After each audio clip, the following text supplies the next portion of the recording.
What's up, you guys? Here we are back inside the Blazer. So I just finished fitting this upper tube here. Right, this complements the rest of the cage work. It still looks open tubes and things like that. When we're done, it'll all get plated and so on and so forth. So now I'm going to start some of the funner stuff, which is laying out your interior aesthetic tubes. Right, triangles are strong, X's are strong, so that's what we're going for. Sometimes we choose to do a tube down to here and then a tube down to here in kind of an inverted V pattern right there.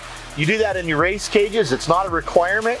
However, it is adds a bit of strength to the dash tube, so on and so forth. So I'm going to go ahead and do that because I really like the way it looks. So on this truck, I think it's going to be okay. Now, normally I would intersect those two tubes and run from here out to the corner of that tube back there. But in this case, that's going to put a tube right over the occupants' heads right here, and I don't want to do that, right? You don't want your occupants' heads anywhere near the tube work if you can help it. So in this particular instance, I'm gonna bypass this area, and I'm actually going to start here, and I'm going to run a tube here to the center of this tube back here. And that's going to give me my triangulation while allowing the tube to kind of clear the occupants, right? And then in the back, I'm going to V out from that center there out to the outer corners back there. So it should turn out pretty cool, and it'll look aesthetically pleasing when we're done. So we're in the middle of a heat wave, so don't mind if I just keep going like this, right? I'm going to set the GoPro up and I'm going to get it on in here. So hold on to your britches.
All right, you guys, so we're right in the middle of a heat wave, so I'm going to make this short and sweet.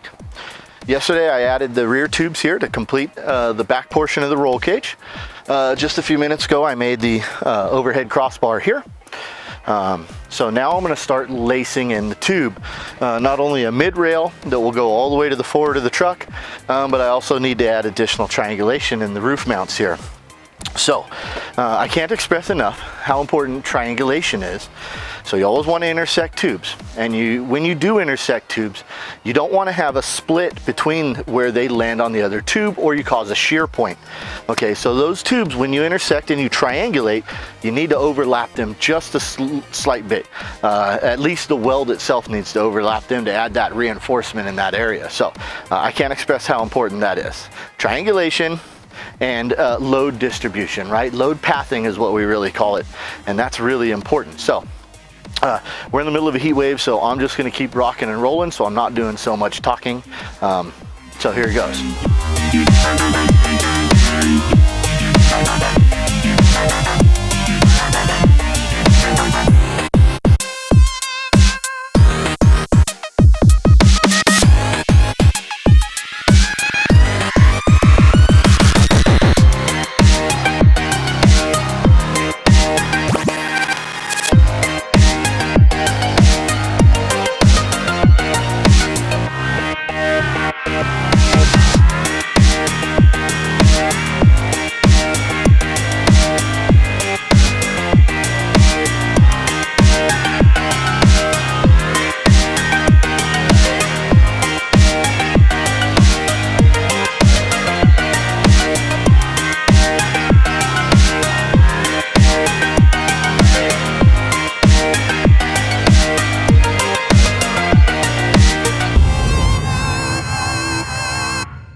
All right, so what's up, you guys? Here we are in the back seat of this truck.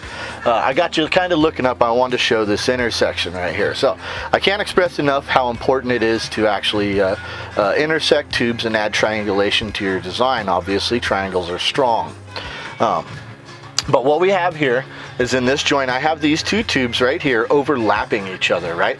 And then the following tubes behind them, because the center lines overlap here, it allows me to have a little bit of a gap in the back, and it makes fitting in these tubes just a little bit easier.